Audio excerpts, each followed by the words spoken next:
Hello and welcome back to the National Creative Writing Industry Day. My name is Rob Page, I'm the founder of Comma Press.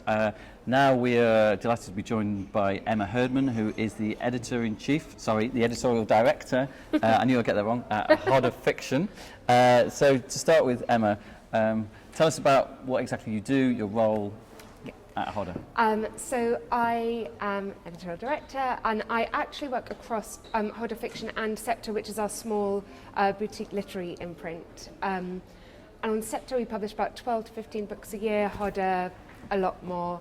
And I'm kind of split 50-50 between those two. So the kind of books that I acquire are broadly literary fiction for the reading group market. It's great publishing jargon that doesn't really mean anything, but I'm sort of looking for books that have brilliant characters, cracking plot, the kind of books that you basically finish and instantly want to either press into somebody's hands or talk about. And what's the difference or the relationship between generally Hodder Fiction and when you say Sceptre is more boutique literary? Is that how do you distinguish that? Is it like in terms of sales figures, expected sales figures, or is it a style issue? It's a style thing, really. So Sceptre, in Sceptre, I guess it's useful to give examples of authors. We have people like David Mitchell on Sceptre, Siri Hustvedt, Andrew Miller, and on Hodder we have people like Jodi Picoult, Stephen King, John Grisham, David Nichols. So it's I guess they sit in different places in the market. Yep. And then on Sceptre we have a separate team who does the publicity and the marketing than we would on Hodder Fiction. So it's kind of specialisms, different sets of skills. Cool. And talk us through your average day. Okay, so my average day is very different every single day, and that is one of the things that I love about the job, is that you can find yourself one day like coming here and talking about writing and talking to aspiring writers, and then another day can be working from home. We have an open plan office, which I won't talk about, but it makes it quite hard to edit. So you can be working from home on an edit, or you can be out meeting authors. I had a day earlier this week right at the Publicist, and I, for this book that we're publishing next year, we went up to Oxford and met an author, and we were just talking to her now that she's finished writing the book and that's all gone off to production. We were talking to her about the future plans and what the campaign might look like, and sounding her out, and also just having a gossip and a nice time. So it really varies, lots of different things. And some days you're just sort of negotiating contracts and briefing covers and doing the kind of administrative side of the editing. Cool. Writers are often told a lot about how to pitch their work to an agent, but you don't hear so much about the reverse side, where a publisher really wants a title and is kind of pitching to the author or the author and their agent. And you talked a little bit about that in the panel earlier, and you said sometimes the terminology sort of can go over the head of the writers. Yeah. What sort of things go into that pitch, the kind of the reverse pitch? What kind of things do you promise or offer a writer when you're trying to seal the deal, or just kind of make a smooth beginning to that relationship? That is a very good question. So I love doing pitch meetings, and they usually when you're in an auction. Actually, it's useful to talk, I guess, about two different things. Sometimes when you're in an auction, you'll be invited to, 5 or 6 of you might get a meeting with the author and the agent. And you take along your salespeople and your marketing people and your publicity, and you just kind of talk to them about the shape of what the campaign would look like that you would do. And it's kind of hard to say what we would promise because it's always so different. But usually we have it's one of the parts of the job that I really enjoy, a massive brainstorm with marketing and publicity, and we'll sort of, I'll say, I really liked that bit in the book, and I wonder if that, and someone will go, hang on, I thought that bit in the book was really good, and I wondered if we could do this thing, like marketing, or we'll send it out with this. A book I've got coming next year, we've done some beautiful hardback proofs, and it's set in contemporary Nigeria, and we've got some Ankara fabric, and we've made little bags to send them out with, and all those fun things. So those are all the things that we're talking to the author about in the pitch, and it's I think it's as much to give them a sense of who we are and whether they'd get on with us and whether they like our visions and whether it aligns. And do you bring publicity into that conversation as well? Yeah, I do. And because, I think your relationship as an author with your publicist is just as important as with your editor and with your agent. And it's good to know, oh, okay, yeah, that's somebody I could sit on 20 trains with for, cumulatively 10 hours and we'd be fine. And I think it's nice to know who you'd be entrusting your work to. Great. And how long do these auctions usually go on for? Because when the agent is ready to put the manuscript out there to various potential buyers, I guess there's a clock ticking from that point onwards. And do they send it out to everybody, or do they pick a couple of people first? Or it really varies. I think usually, and I used to work at an agency, and it could be anywhere from 8 to 20 editors at one time, and that's actually always the advice that I give authors when they're looking for agents. Send it out to as many people as you can at one time, because you kind of want as many people bidding as possible. So yeah, it can be quite a lot of people, and sometimes it can be overnight. They'll say, oh, I've got an offer in already, at which point you go into a blind panic and try to move quickly. But and sometimes it can be a couple of weeks. I think that there can be a bit of a myth about it all happening very quickly, and if it hasn't happened quickly, it's not going to happen. But actually, like, I've done some of my most exciting books that I've bought have been, I actually had a meeting with the author first and said, I love this book, but I see it in a slightly different direction, and I shouldn't buy it if you don't like that vision. And in the end, we decided that it did work, and that was how we got to the deal. So it was much more gentle and considered, and we kind of had to make sure we trusted each other and we wanted to work together. And the end product is brilliant and kind of has worked for both of us. So I think that, there is a misconception that if you don't get an auction, it's not kind of sexy and fun, but yeah.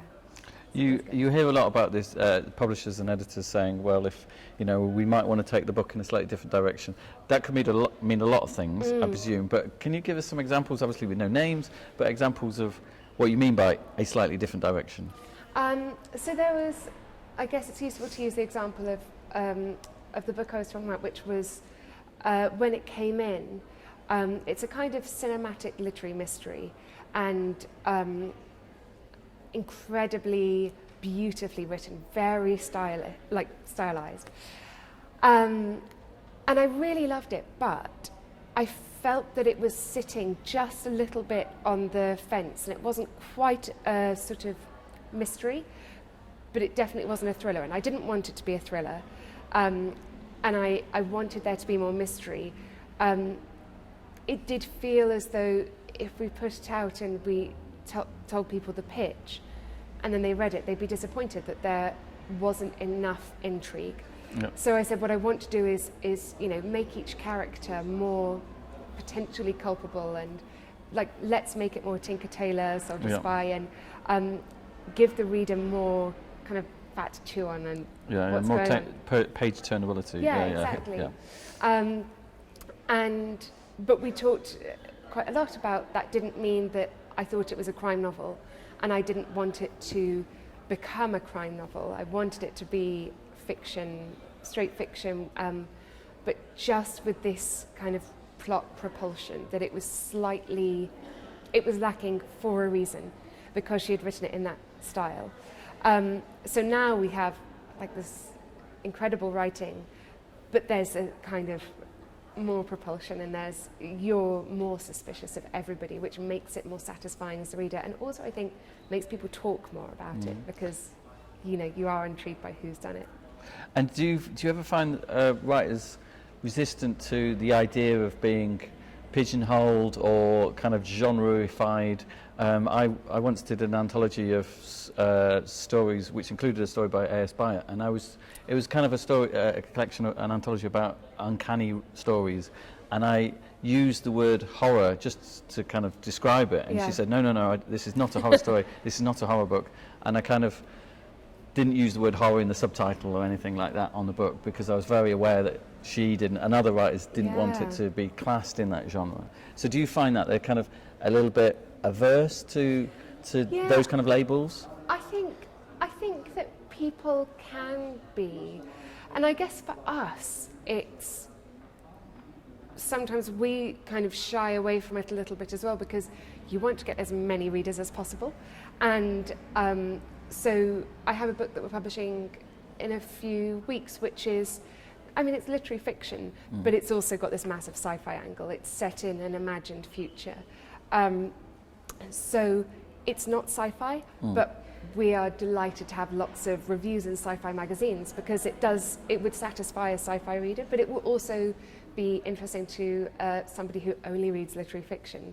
Which I feel like you get quite a few people who would never touch sci-fi, but actually they would love it when they read it. So yeah, we I think in my area of the market, I try to be quite agnostic on genres. Cool. And final question, very, very broad. Sorry for this one, but today we've got like 160 aspiring unsigned authors, and lots of people online. What would be your top tips, your like 3 or 4 top tips for writers? What would you advise them to do or not to do? One thing to do, go into bookshops. Just go into bookshops, and if you can't get to a bookshop, look on Amazon all the time. I think it's so... I've talked about this before, where I've said that I think that when you are looking to be published, it's important to know like what conversations are going on.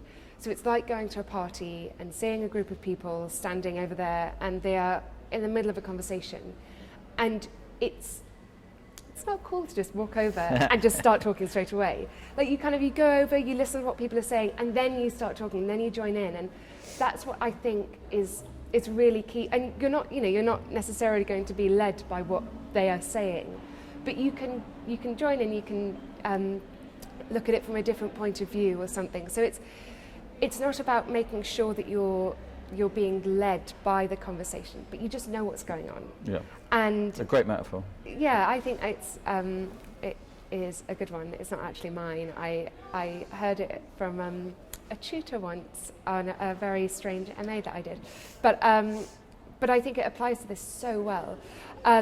So go to bookshops, browse online, read, read. Show us that you love stuff, and also it's great because when you work in publishing, everybody else reads. So if there's ever a sort of low point in conversation, you just be like, so what have you read recently? And it's instantly something to talk about. But just to play devil's advocate on that one, Charlene Teo, in her opening speech this morning, talked about the need to read and immerse yourself in things which you don't normally read, and force yourself to read outside of the kind of your particular envelope. But do you think there's any danger in that as well, to become too led by, you talk about being led by the conversation, being too led by the market and what's trending at the moment, and also agents and publishers and editors always say they want to be surprised. So if you're consumed and immersed in what's out there, is there a danger of being too consumed by that? I think there is, but I quite like, I have a little list on my phone of notes that I make when I'm reading books, and I just I'll say, oh, that's an interesting way of telling the reader about a character's backstory. I think one of the notes on my phone is like, the character's sister told a story about them from when they were little, and it just gave you this huge insight into that character's background and what they were like. And it was such a subtle little thing. So I think read to do those, to pick up those little ways of introducing character, of writing dialogue. I think dialogue is much harder to write than people think it is. But the more that you read, the more that you can pick up on ways of writing that. So it's not necessarily reading widely for the story, but reading widely for the kind of technique. It's like learning your craft. Because, I think people have stories to tell, but they're not always gifted at writing it. But you can kind of learn, if you've got that story in you that you want to get out, work out how to write it, and reading is the best way to do that. And I also think, as you're reading, if you do read a book where you think, oh, this is similar to what I'm writing, always take a note of the agents, that when you come to submitting, you have a ready-made list of, and either it will be in the acknowledgements or just Google it straight away, keep a list on your phone, in a notebook, whatever. But I think it makes that task of submitting to agents slightly less daunting because it's there already. Great. Cool. Thank you very much, Emma Herdman. Join us in a few minutes' time when we'll be talking to Amy Feloni from Knights of.